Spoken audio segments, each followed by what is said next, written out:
Hello everyone, the Instant Camera Guy from the future here.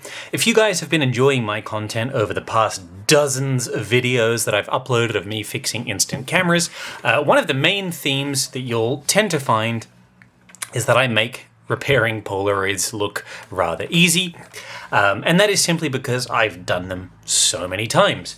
The amount of SX70s that I fully overhauled and refurbished, I couldn't even put a number on how many I've done. It would be hundreds and hundreds and hundreds, if not thousands of cameras by now.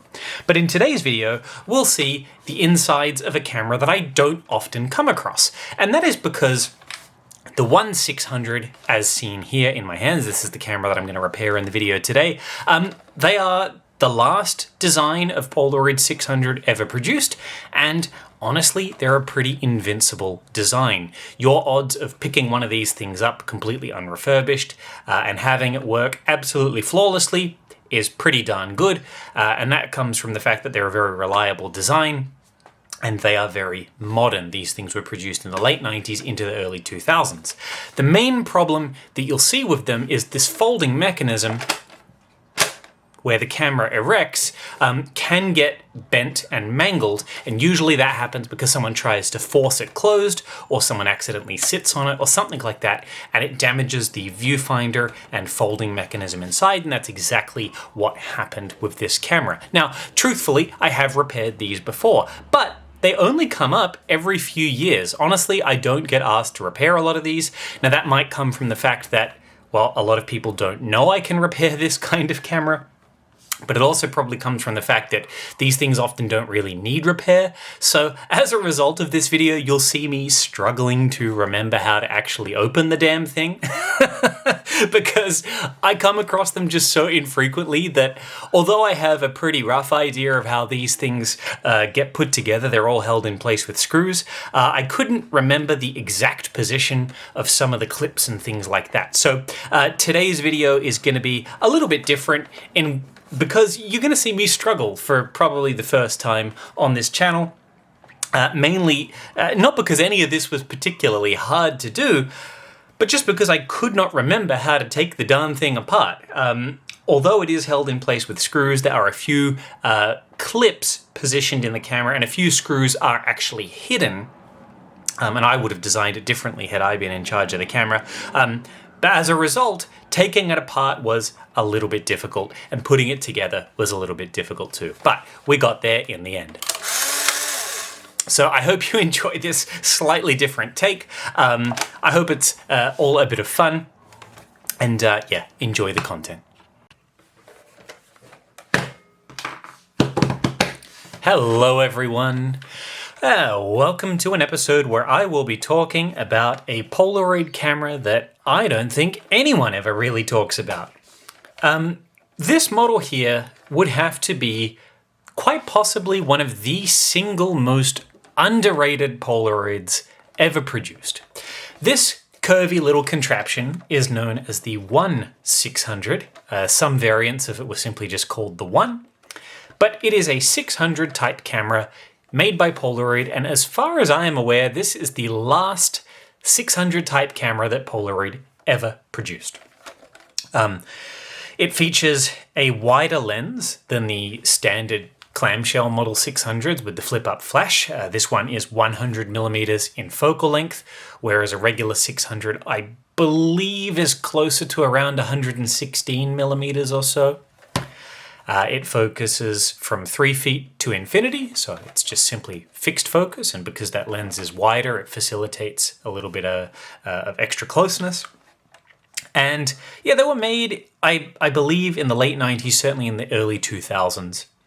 And they are really, really good little cameras. I never see anyone talk about them, perhaps because they have a far more modern design than the sort of retro cool aesthetic of, say, a standard Model 600. So for example, if we compare it to another one, if we compare it, say, to my State Farm Insurance 600, you know, I think this certainly looks cooler, but it's also a much bigger camera. These things are really tiny. I think they're actually sort of one of the smallest packages that you can get in terms of an instant camera.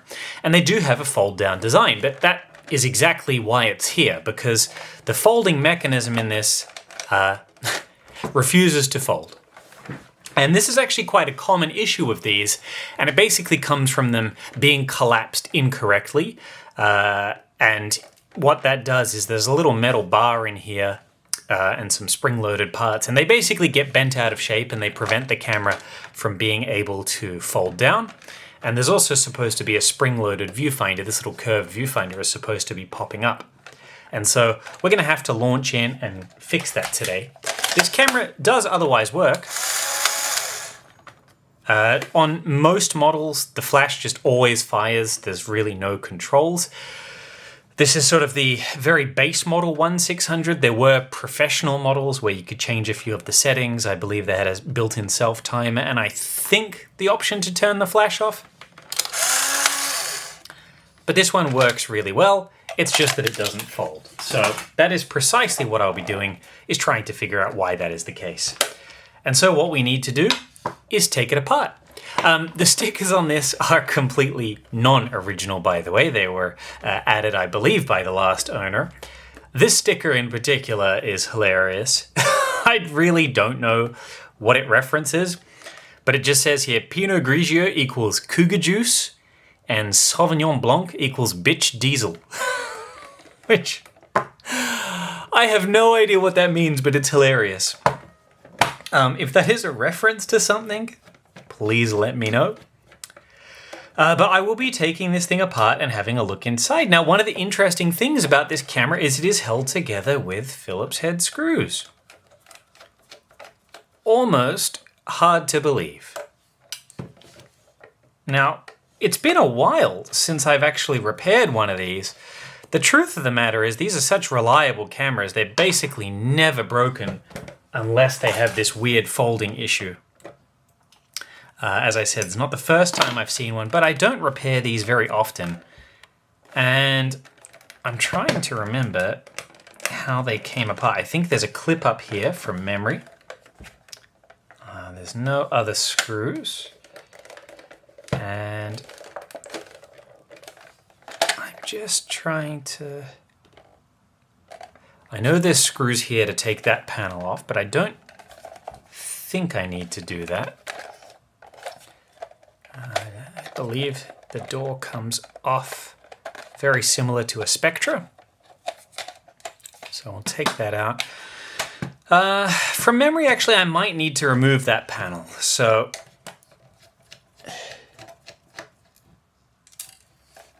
there we go. Now, I also believe that all the screws that hold this thing together are pretty much the same size, which is very nice. Although I think these ones that hold the top panel on are a little bit shorter. So actually what I'm going to do then, just so I don't get everything confused, I will make a separate little lid to hold everything. All right. Okay. So yeah, I think we've got clips now that hold the rest of it together. So I think from memory. Oh yeah, there we go. So it does just unclip. Okay, so I don't think I need to take that panel off. I couldn't remember. Yeah, so here's the little brass part that's all bent and out of shape. There's not another screw down there, so I just need to figure out what exactly is holding the rear panel in. As I said, I repair these so infrequently, I just simply cannot remember. Okay, it looks like there's a clip down there. Oh, yep, I see it. Okay, so that part needs to slide forwards. I wonder if I can collapse it a little bit in order to facilitate that. Oh, it's so close. So close to being let go. Let's see, we'll slide that bit out. This is the piece that is all mangled, I believe.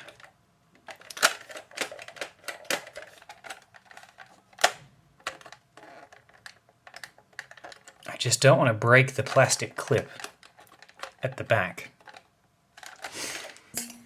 All right. Oh yeah, this is the part that pops the viewfinder up. But yeah, this top panel is it's literally only held on by one single clip at the back here. All the other pieces have come loose, except for that one single clip. So there is enough room for me to get my pick in there. I'm basically trying to lasso that clip and bring it forwards.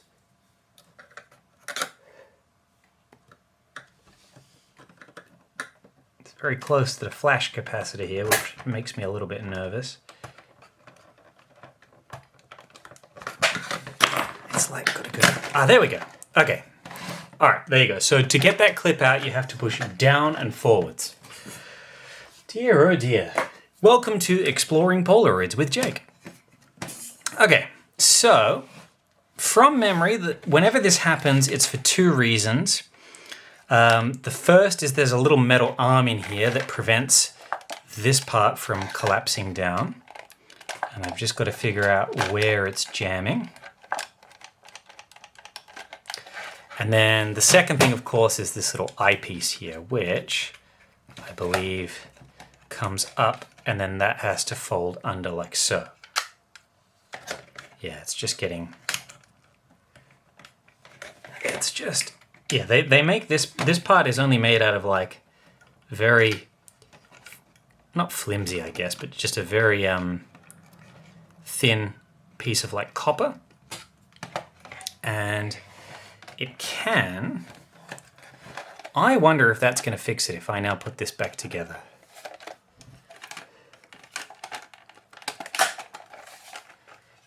All right, well, the viewfinder is certainly up, so I'm just going to leave that on. Obviously, the side panel is still off. Can I now collapse this? Oh, okay. So the eyepiece wants to go down. Now, I really just have to figure out why it's still jamming. Okay, so that means... There you go. The plastic on this top panel is more flexible than you would otherwise ever assume. There are a bunch of wires that run to a little connector in the top with yellow being off to the side. Now, I don't think there's any way that I can plug this connector in backwards, but I am still just going to mark on the PCB a Y for yellow, just in case, because this little connector here goes to the little LCD display. There we go, so now, okay, so I'm confident that having bent that brass bit back, that is gonna fix the viewfinder assembly. Now, I just need to figure out why this thing wants to jam. Now, unfortunately, this big sticker on the side here is keeping the two top halves connected. There is a screw here. I can't remember if there are screws on that side. I'm gonna see if I can just figure out what bit is causing the jamming without taking the top cover off. But I think...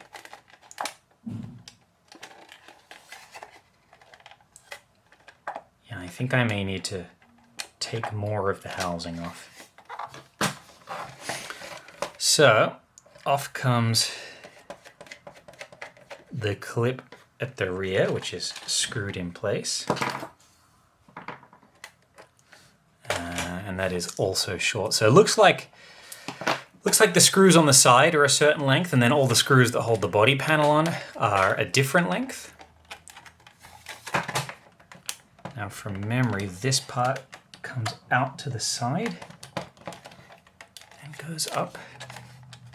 I think it's clipped in place as well as with screws.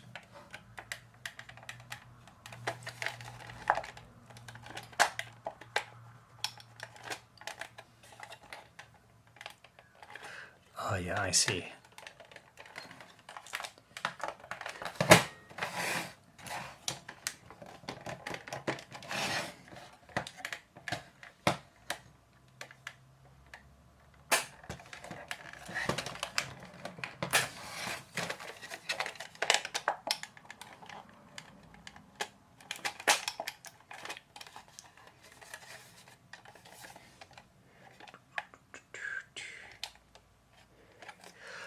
I believe I have to take this side panel off to access the last remaining screw, which is down the bottom.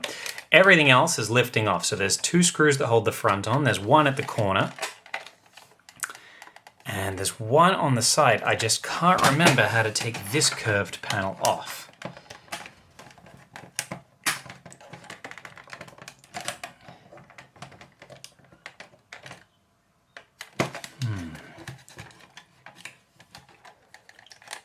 This is surprisingly tricky.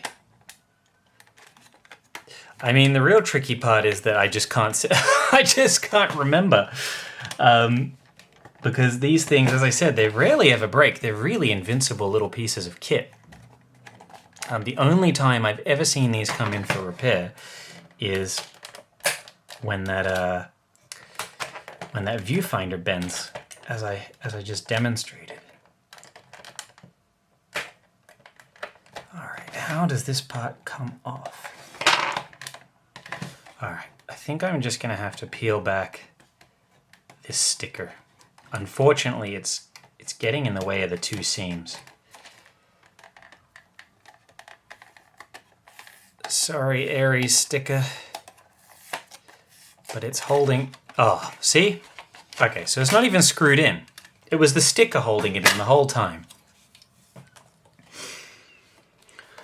All right, now I can figure out why it doesn't want to collapse. And I think... Just trying to look at how the springs all go together. Is it that that's supposed to go there? No.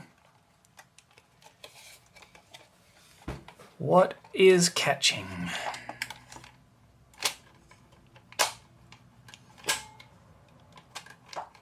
Okay. I think now the last step is to get this base panel off. So there's one. I think that one clips on. Yeah, that bottom one clips on. It's held in place with 1 screw down here. I think there's a screw on one side. I tell you what, I'm just going to remove this screw down here. Yeah, I think the base panel on one of these is held in place with a combination of screws and clips.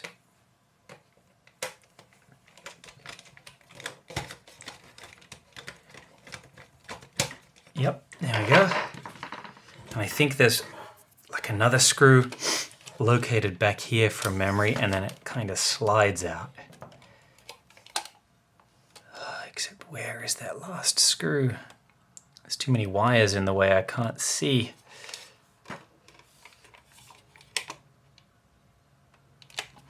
Yeah, what I remember about these cameras, because it's been a good year or so since the last one that I saw, I remember them being the kind of camera where every time I use one of these, like this is partly why I'm recording this, so I can watch my own video in in the future to remember.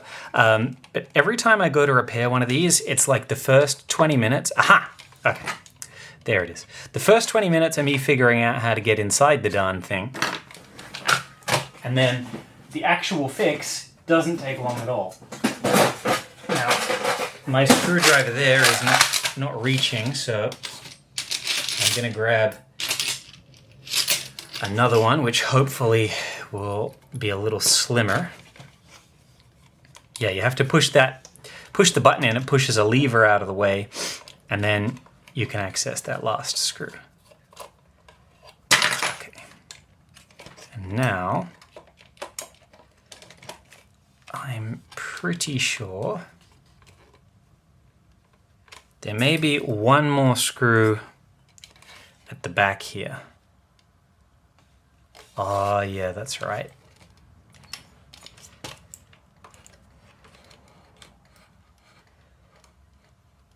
Yeah, okay, I remember. Okay, so in between the gear assembly, it's going to be hard to see here, but there is basically a little spring which moves the pick arm, and underneath that sits the final screw, I believe. Yep, there we go.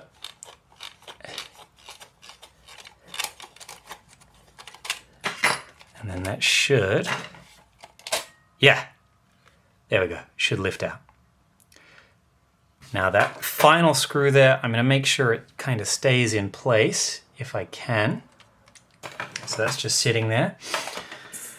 All right, so now we have the chassis of the camera. Now I can, oh, I see, okay.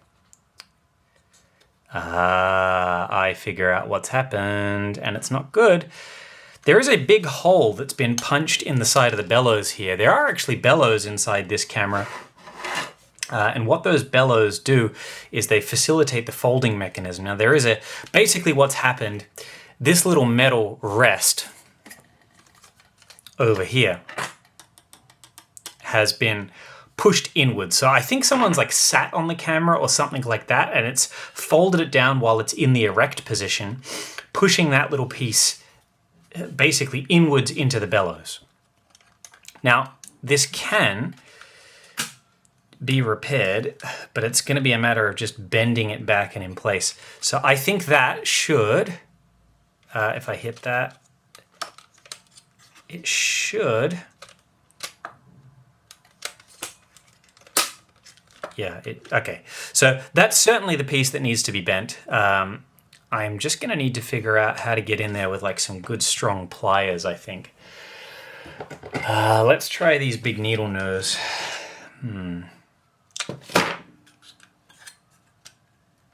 Okay, I'm going to remove this brace.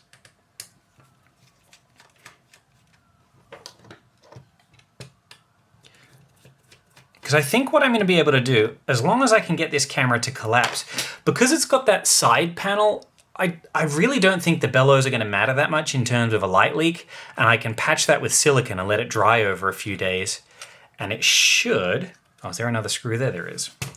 That should fix it. Until someone sits on it or whatever again. But yeah, it's this metal piece here, it's bent inwards onto the bellows. So with that brace out of the way, I'm hoping I can now use the needle nose to bend this piece of metal back. And then if we press on that, oof. Yeah, it's still not ideal. Okay, it's getting better.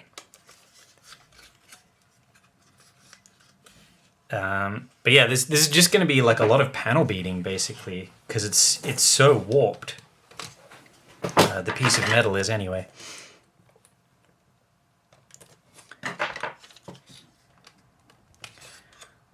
Now I don't really want to have to take this piece of metal off because it curves all the way around the back. So I'm just trying to bend this piece, and I need to bend it in such a way that pressing it forwards, it flexes outwards instead of inwards.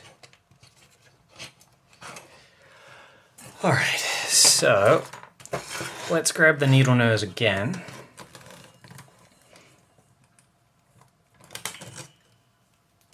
And I'm just doing my best to bend all this. Okay, so if I press on the bar now, okay, it still wants to go in. It's certainly improving each and every time. Can I... Okay, I'm going to get rid of this spring for a second. Put that out of the way as well. And now it's going to basically collapse when I try and move this piece, but I've got to get that bent outwards and facing the other way.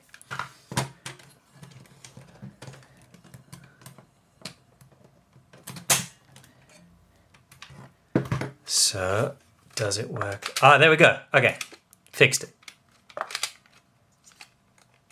Okay. Yeah, get back up. Okay.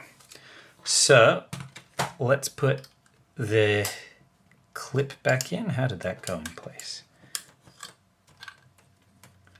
Like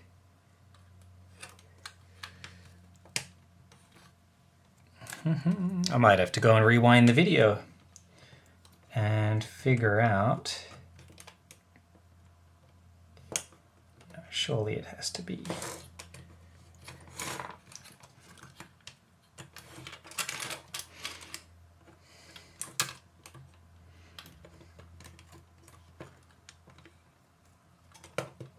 Yeah, I believe, yeah, that's it. Yeah, because there's a little nook for that to sit in. And now, when you hit that button at the back, it's going to hit this bar, and it's all going to slide down like so. But that hole in the bellows must be patched. I'm going to see how much the bellows actually have to fold. Yeah, okay, so it really doesn't seem to matter all that much. I'm pretty sure it's not going to matter dramatically if there's a hole there, but I do want to patch it anyway. So the black silicone is going to come out. I don't want to lose those tiny little screws that hold the brace on the side, so I'm going to put that, actually no, I won't put that back on yet. I'll patch it first. And there's going to be a part 2 to this video, because I need to wait for that silicone to dry.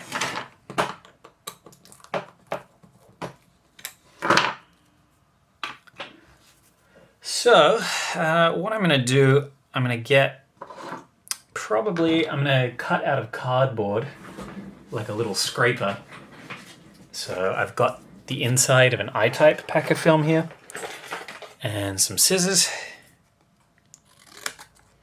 And I'm just cutting myself a little tool that I can use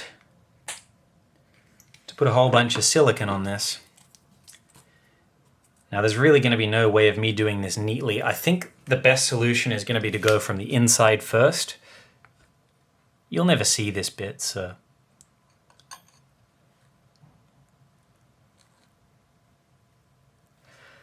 And I want to try and apply it fairly thick over both sides.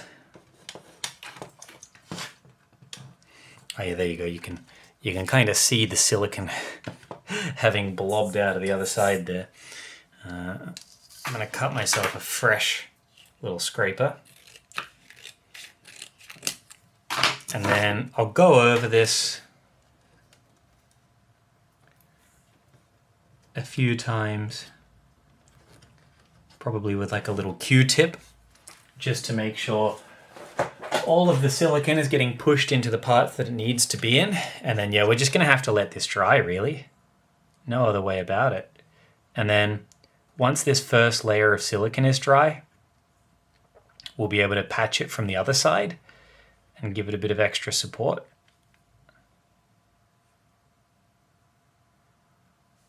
There we go.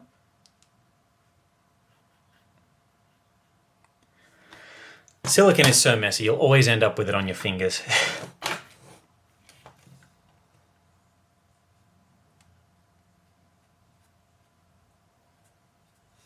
Now, fortunately, these bellows you will never see. Oh my goodness. This hole is... this hole might be at the upper limit of what is patchable. I'm just going to add probably a bit more silicone on the outside.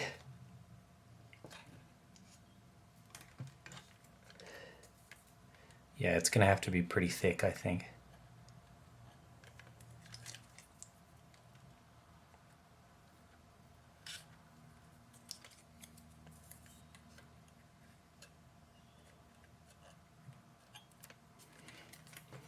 And I'll give it one more big blob. This is going to be a take a few days, few layers kind of job.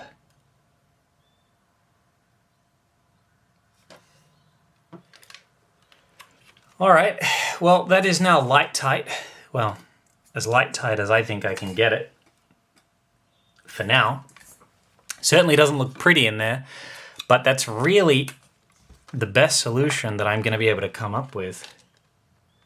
And that's all still going to fold nicely. So yeah, basically I just want to make sure that this bellows doesn't leak light, because what's going to happen, although the side panel should protect everything, there's going to be an instance where the person is going to use this thing and a ray of sunlight is going to hit in just the right position and end up causing a light leak on the photo. And I just don't want that to happen. So yeah, we certainly cannot have that.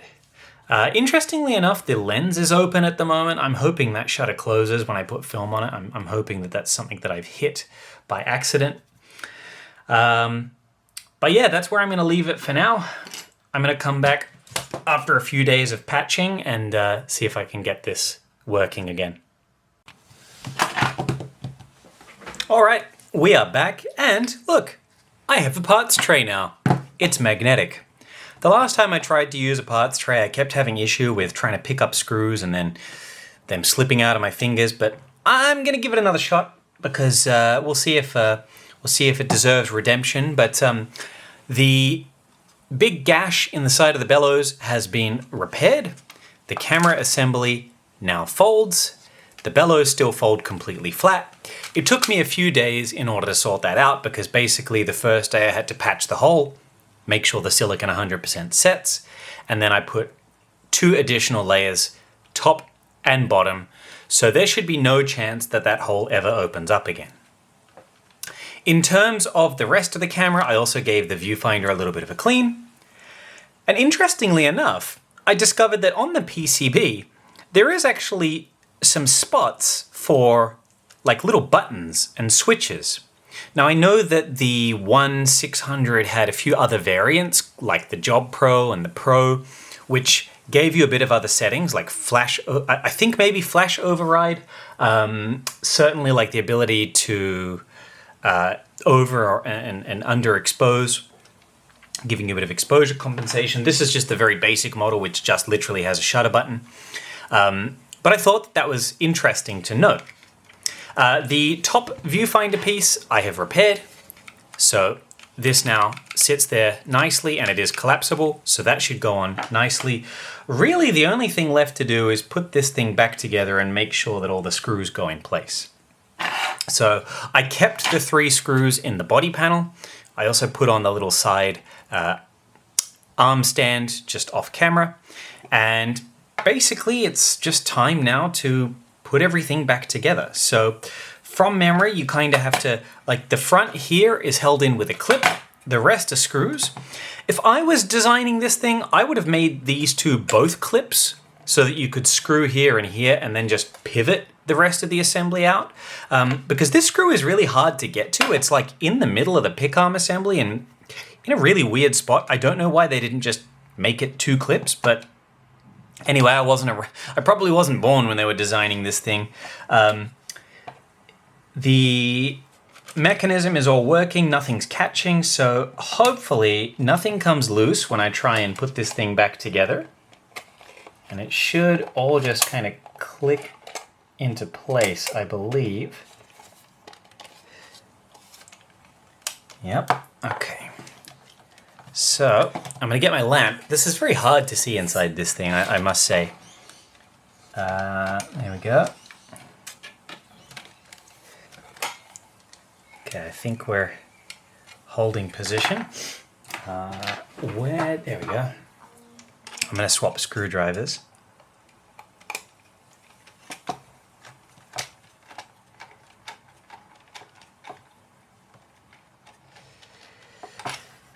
There we go. Now, has this clipped in? Yes, it has. Great. So, 1, 2. Let's push that bit in. Get the next screw if we can.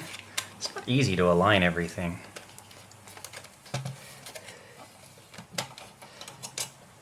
There we go. Okay, next side is officially down. Now I just got to do that 3rd screw, which I can access just on the side. Is that going in there?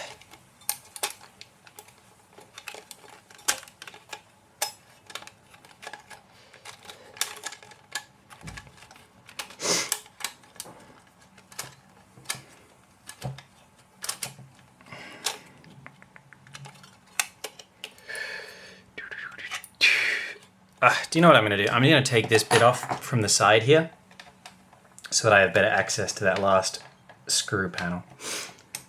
It's a little too hard to take off at the moment, so let me just take this screw out. This little lip is getting in my way. Let's take that out.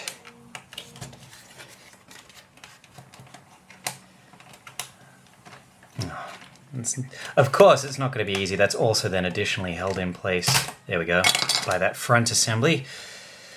Okay, now with that lip out of the way, I should be able to more easily access the screw. And yeah, there we go. Straight away, no mucking around that time. All right, let's put this back on. So that needs to go over the post, like so. And that should... Ay, ay, ay. Oh, I hate the design of these things so much. Dear, oh dear. Okay. Well, with that face panel off, I can at least put that on. Now I've just got to redo that flash assembly because that came off. Ay, ay, ay. Well, look, at least to Polaroid's credit, these things do just use regular standard screws, which at least does make the faffing around one has to do a little bit less of a faff. Okay, lens goes on the flash assembly. I'll put that bit down. Now I think that should, I think it's got to slide down. Yep, like so. And yeah, then it has to go in like that. Okay.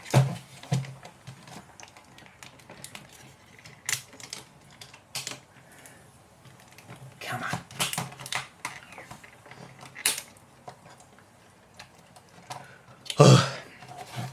Oh, these things are so fiddly. Yeah, if there was one thing I could redesign from this particular camera, it would certainly be how the side clip attaches, because that final screw near the pick arm there is such a pain in the ass to get to. It's genuinely very annoying. All right.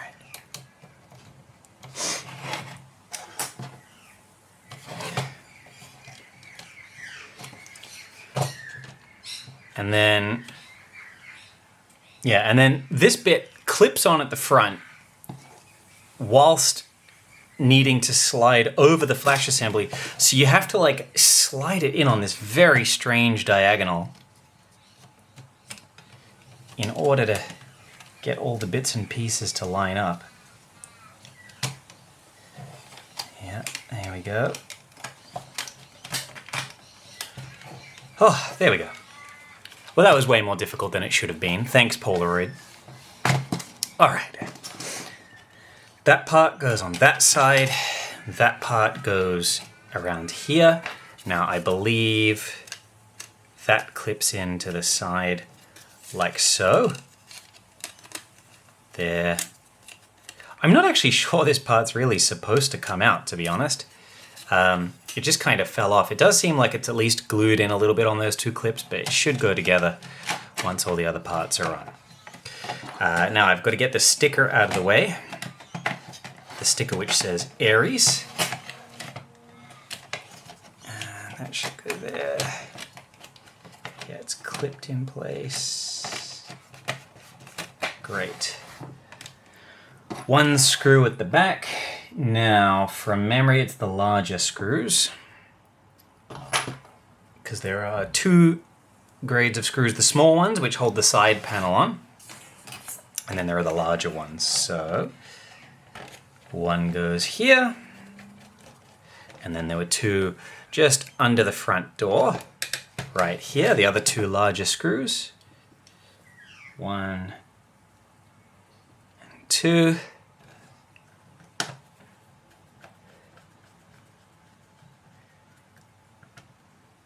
Yep, my memory is correct. It was the larger screws. I could always go and rewatch my video, but no, I got it right. And that means that all we need to do now is put the side panels back on and then the viewfinder panel, so the top panel. And the side panel Yeah, it just goes on like so. Great. We're nearly there, guys. Except I need to put this on.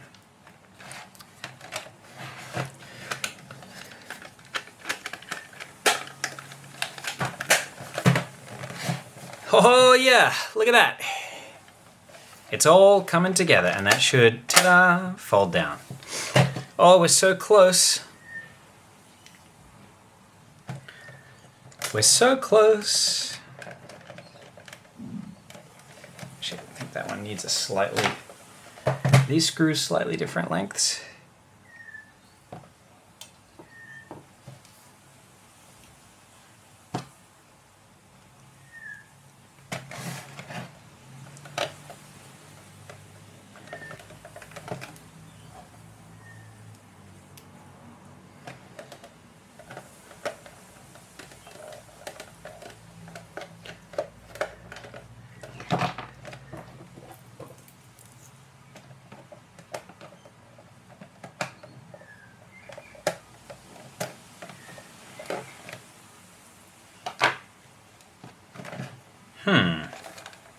Did I get them wrong? No, surely not.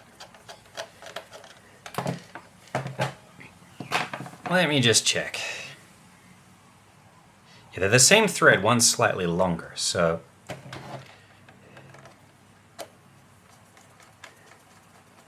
Okay, so I did muck up. The screws that hold the front panel on are the slightly shorter ones. But with that said, there's more than enough room to send the longer ones into the front panel. Quite often, if you do that, you end up poking it out through the plastic on the other side. All right. So this should fit a lot better now. Ah, there we go. Okay. That's more like it. I was wondering why they didn't want to catch and bite, like only one of them was screwing in properly. Now, the last step, where did the door go? Here it is. This door should fit on like the Spectra door. There we go. All right. What we have here should be, yeah, that's how compact this thing is supposed to fold down.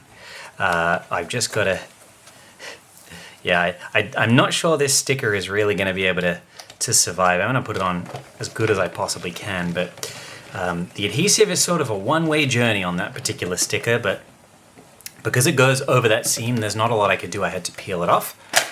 It opens like so, film door there, and if we insert some film, or an empty pack, there's a little timer circuit in there that does delay that when you close the door. If you're expecting like a standard Polaroid camera, standard Polaroid 600, your odds are you'll be surprised by this one. Do you know, I think I realized that I've done though. I didn't plug in that connector. What an idiot. Oh dear, oh dear.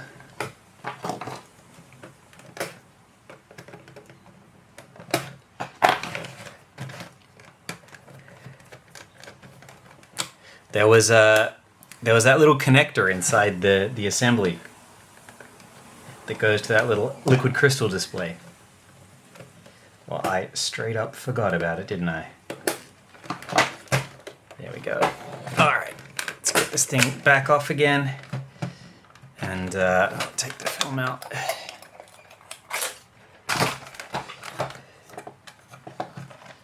And I can just sneak. There we go. Well, that wasn't so hard. Yeah, I totally forgot about the what you call it? Yeah, the little connector in there. Dear, oh dear. All right, let's get all that in. Yeah.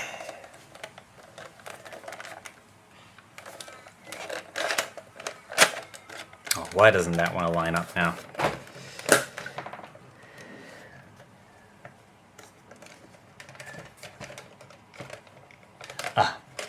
I see.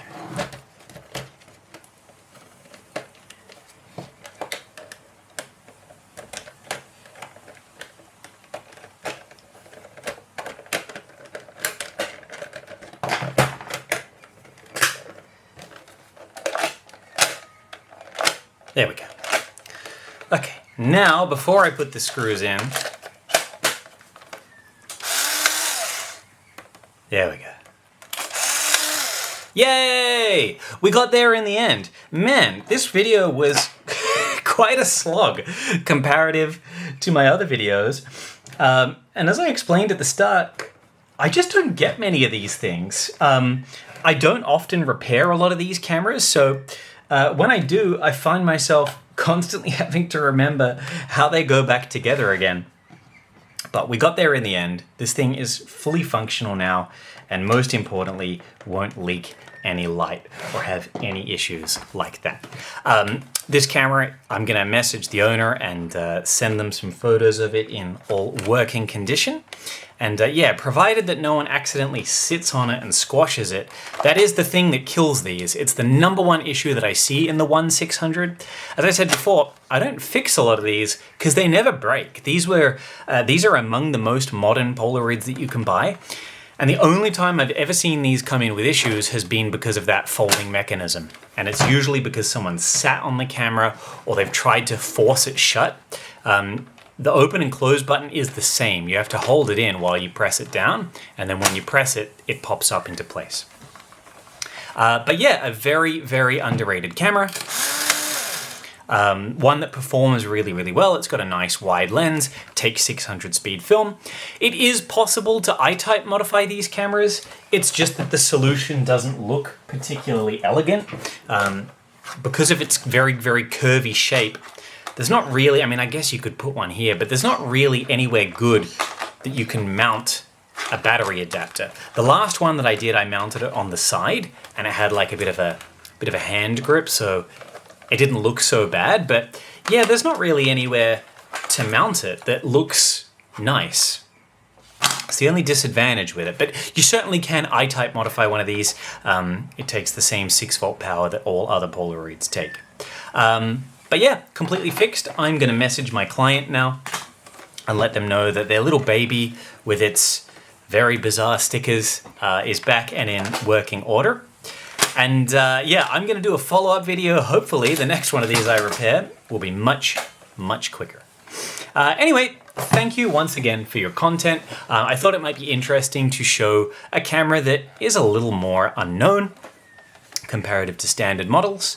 And yeah, quite tricky to take apart, but use a standard screwdriver, so at least that's a bonus. And yeah, I hope this video helps you guys, and I hope seeing me struggle for once was a form of entertainment for you. Until next time, have a wonderful rest of the day, happy shooting, and a little reminder to like and subscribe. And you know, if you want a camera fixed by me, feel free to send it my way.